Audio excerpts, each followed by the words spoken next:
Hey, Purple family, welcome to Shades of Purple, a Prince podcast.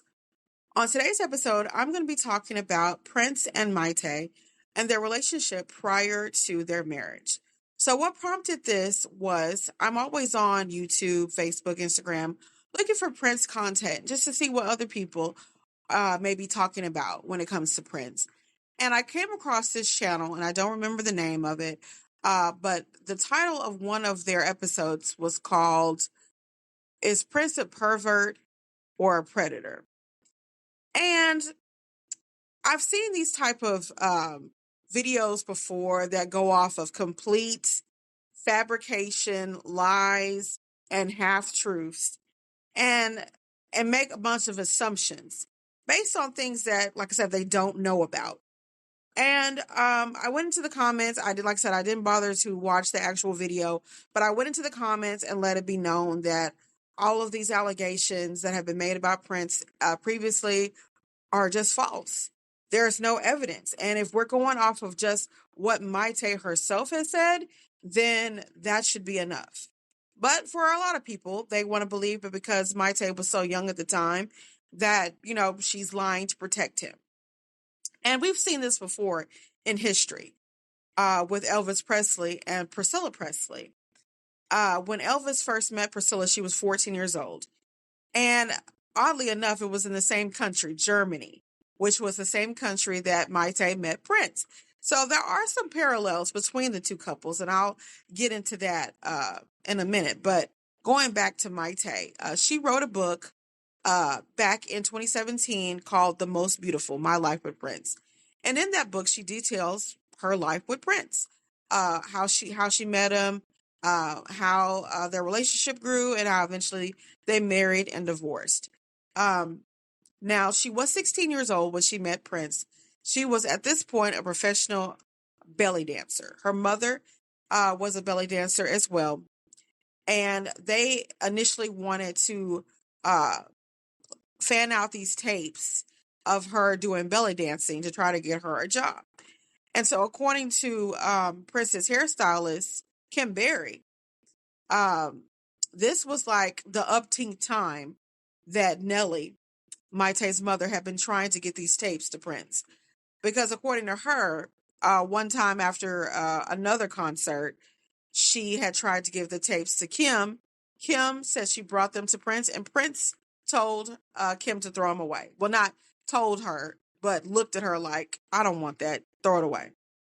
So finally, in July of 1990, during the nude tour, she finally struck gold in that she was able to get Mayte's dancing tapes to Prince via Kurt Johnson. So while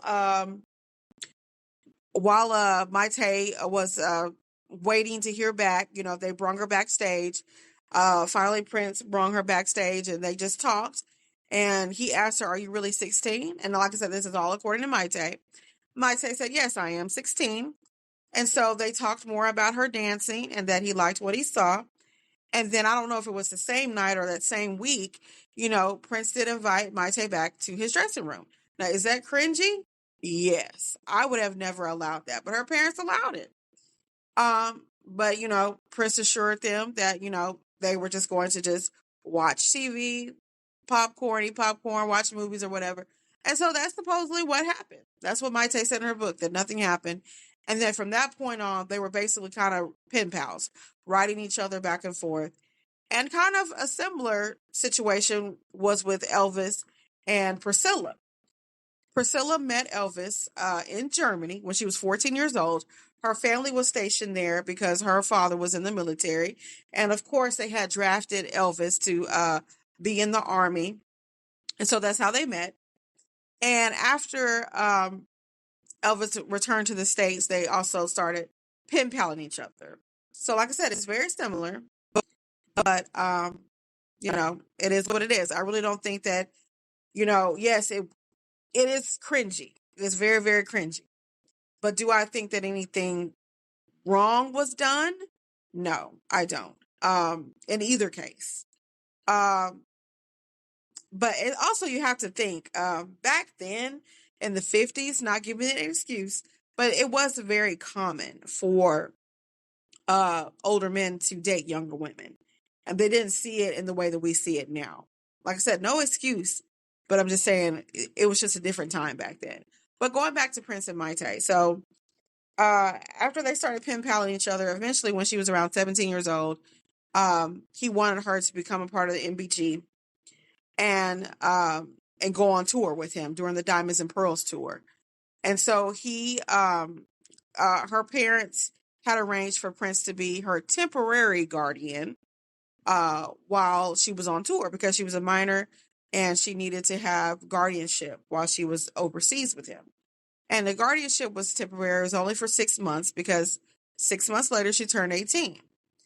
And then she continued to work. And she said the whole time they were just professional with each other, professional, almost had like a professional brother and sister almost relationship.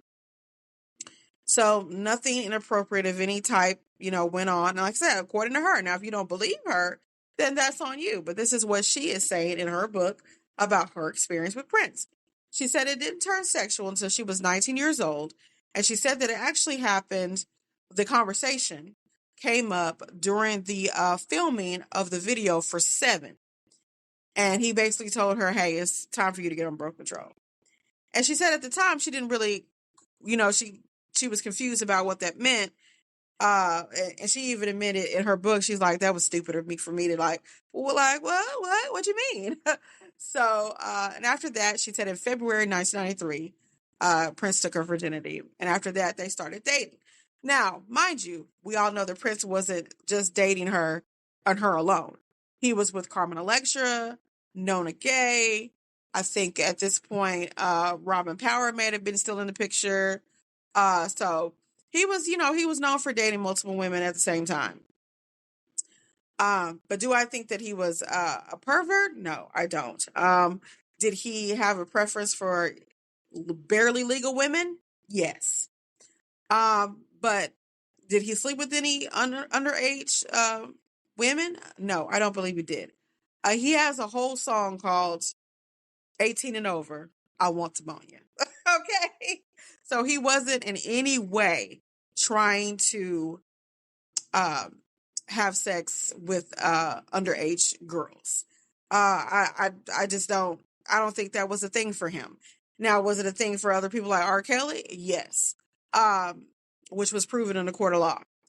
But I do not believe that he pursued her while she was 16 and 17 years old. I don't. And this is according to Mayte. Okay. Like I said, if you don't believe Mayte, then you have every right to believe that, you don't think it's true. But as far as him being a groomer, I just want to quickly address that. I want to say that I don't believe he was a groomer either because I think that was mostly on Nellie, Mayte's mother. She was the one who actually encouraged her daughter to lie about her age, which was a thing that was done back then. It was a thing in show business. We hear about like Michael Jackson and Prince also himself lying about their age by 2 years. If y'all remember when Prince was on American Bandstand and he told Dick Clark he was 19, he was actually 21 at the time that he said that. And Michael Jackson would also say he was 9 years old when he was 11. So I don't know why it was a 2-year thing, but that's apparently was a thing. So in the same way, Nelly had told Mayte while she was, getting clients for her belly dancing to lie and say that she was 2 years younger than what she was. So with that being said, I think more of the grooming was on Nelly. She was the one who pursued Prince to try to get him to see these tapes. She went to numerous concerts to try to get his attention. And like I said, according to Kim Berry, the time that she came and approached Kim Berry with the tapes, Prince told Berry to throw the tapes away, that he wasn't interested. And so she just kind of struck gold when she finally was able to get in contact with Kirk Johnson at this particular concert in Germany in July of 1990. Kirk took the tapes and Prince finally was just like, I don't know, he probably got tired of, throwing the tapes away. So he's just like, let me just check this out. And it just went from there. And I think very rather innocently. because Mayte, to this day, she still talks very highly of Prince, and I just don't see why people don't want to believe that there was nothing going on. Like some people want to believe that she wanted to protect his reputation. Um, but I mean, if he really did violate her in that way, why would she want to? Why would she care about his reputation? So if she was really, violated, molested in that way, there would be no reason for her to protect his legacy and his reputation. So this is going to be pretty short. I'm having some internet issues right now, so I'm going to have to go back and listen to this and make sure that everything is copacetic. So I wanted to keep it short because I am having some issues with the internet right now in my house. So I'm sorry that this is going to be kind of a short episode. But if y'all like what I said and y'all want me to maybe talk about some other instances of people talking about Prince being a pervert, like his situation with Anna Fantastic, I will make a part 2 to this. Just let me know. But I'm going to end it there. Let me know your thoughts, comments. What do y'all think? Do y'all think that Nelly was really the villain, or y'all still think that Prince was, in fact, this groomer and this predator? Well, there's absolutely no evidence of that. And that's coming out of the horse's mouth herself, Mayte Garcia. So let me know what you guys think. So until then, peace and be well. May you live to see the dawn.